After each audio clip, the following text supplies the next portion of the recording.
we've got about 10 minutes here as we think about it, and of course seeing your children grow up, and obviously their service of their ability to travel with you and Doris around, be in Europe, be all over the world essentially. That must have been ultimately exciting for them. Very exciting. And I tell them even today to make sure that you take the grandkids overseas so you can understand where we in America stand with other nations and other cultures and societies around the world. I remembered my wife and I went to eat at a restaurant in Austria. Elizabeth Taylor and Burton used to go to that restaurant. The restaurant is 400 years old. Wow. And when you're sitting in that restaurant, you can't help but say, this is a pretty old place here. You start to put things in perspective. And me going to a Catholic school, when I went to Rome and saw the Basilica of St. Peter's, saw the Appian Way, you know, I said, this is real. Right. You know, and you go to Naples, when you go to Florence and see all of the kinds of things that you read about. It comes alive. So I said, tell my kids, take the kids overseas, let them see how we are with those cultures, that we are part of what Europe was, our Asia, our the Middle East, our Africa. We all are part of that, and that we all learn from those things, and that's how America got the way it is today. Yes, yes, absolutely, truly, truly. Wally, it's incredible. I Can Do That, advice for spiritual entrepreneurs. If a viewer needs to get out of the house now, what is the best way for them to find out information about the book, or where could they get a copy? Well, first of all, you can get the book online from Amazon.com. Okay, great. And we do have a website, youcantothat2.com. Okay. But the easiest way to get the book is through Amazon.com. We are going to work with Barnes & Noble to try to get the book in Barnes & Noble in Myrtle Beach sometime in the next week. Great. And of course, you can get it in Georgetown at the Harbor Walk bookstore on Front right Street. there on Front Street. That's tremendous. Well, there's so many great locations, I'm sure down in Charleston, and knowing that the Post and Courier, Evening Post books produced and printed the publication, and obviously put it in paperback as well. We've got a hardback here, but it is, and it's very reasonably priced. It is. The paperback is only $14.95. Great. It's 108 pages plus pictures, and we purposely made it an easy read. Many people said they've read it on one reading, maybe 2 or 3 hours. But it's an easy read. We purposely did it that way so that the young people, we want to encourage the young people to read it. We want to inspire that next generation that they can do it too. Right, right. Now, I'm the American dream. Yes. From humble beginnings, got my education and moved forward. I want the young people to know that they can do that. Right. They can do it too. You see, it's very important, especially people who may be in some bad environment or situations today. They need to know that they can get out of that. I remember in Vietnam, we were in a Jeep, and one of the guys asked the psychiatrist, how does that little 5-year-old kid can stand all of this mayhem, fire all over the place? He said, this kid thinks that's the way life is. When we were in Chicago, my wife and I were mentors for a group of kids from the inner city. We took them to our office. They looked around and says, I didn't know a black man can have an office like this. We took them across the street and walked on the beach. They didn't know that they can go to the beach. Right, right.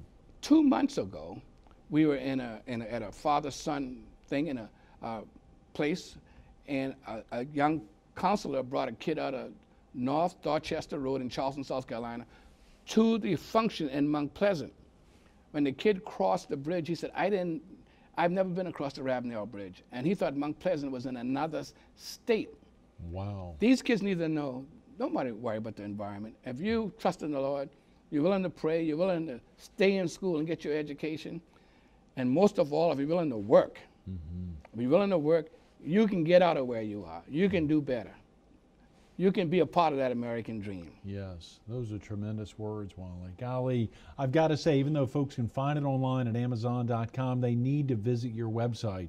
You can do that too. There are some magnificent family pictures on there. There's a great a train of pictures that travel through there. Good family shots. You don't even know who all the people are, but you know obviously they mean a lot in your life. There's some great excerpts on there. There are links to other places to buy the book, but folks need to take the time to go online to youcantothat2, TOO.com. That's right. Because there really are some wonderful pieces on there. We want to, we've only got about 5 minutes, and we're thankful we can get you back tomorrow. but there are some little nuggets here. We want to get some of these out there. My passion for hard work is a direct result of seeing my father work 2 jobs almost all of his life. He was often critical of people who did not work or who could not hold a steady job. And as you say, that hard work means more than just working hard. It's kind of like perfect practice. You want to really work at it. That's right. And if you're an entrepreneur, all your working hours are going to be thinking about, how do I beat the competition? How do I get ahead? How do I succeed? And you're right about the hard work. It is practice. Now, my dad, he taught me so much in his life, and I get a lot of very emotional when I talk about him, but he was an insurance man. And he would take his vacation. During his vacation, he would then work for another at the Navy Yard as a bartender and a waiter. Wow. For the head waiter and the bartender at the Navy Yard. So when he would go on vacation, he actually went to another job. Wow. But all my life, I knew him working more than one job. He always worked more than one job, and so it was easy for me. And I look at my kids all are the same way. Right. They don't mind putting 14 hours a day in, but I tell everybody, when you do that, have some goals in the front of you. Know what you want out of life. Right. If you want to be a good businessman, be well respected in the community, put that goal out there so you know when you work 14 hours and on the weekend, you're working for a reason. Yes. I want my family to have a good home. I want to go on vacation. I like clothes. I want to give back to the community. I want to be sort of the big guy in the church, so to speak. Right. But have a goal out there that you could go back on, fall back on when you when you're working those 12, 14 hours a day, or when you're working on the weekends. And these are short-term, long-term, medium-range goals. These are, did they need to write them down? They need to write these goals down and say, where do I want to be in the next 2 years? Right. Where do I want to be in 5 years? There's a 2-year goals help me to get to the 5-year goals. Where do I want to be in 10 years? Then put a plan in place. I always said, if you're going to go to the store, that's a goal. Now, what's your plan to get to that particular goal? I make my kids all the time when I'm talking with them. I said, no, what do you plan? Where do you want to be in the next 5 years from now? Right, right. I want to know if you have a plan to put you where you want to be 5 years from now. Now that you know what you want 5 years from now, then you can put a plan in place to get there. Yes. And that's so important about life. If you don't have a plan, no telling where you'll end up. Where do you want to be 5 years from now? 5 years from now, first of all, I want to have a bestseller. Yes, and absolutely. And is it going to be I Can Do That or your next book? This one. This one will be. I'll be working on that second book. Yes. Okay.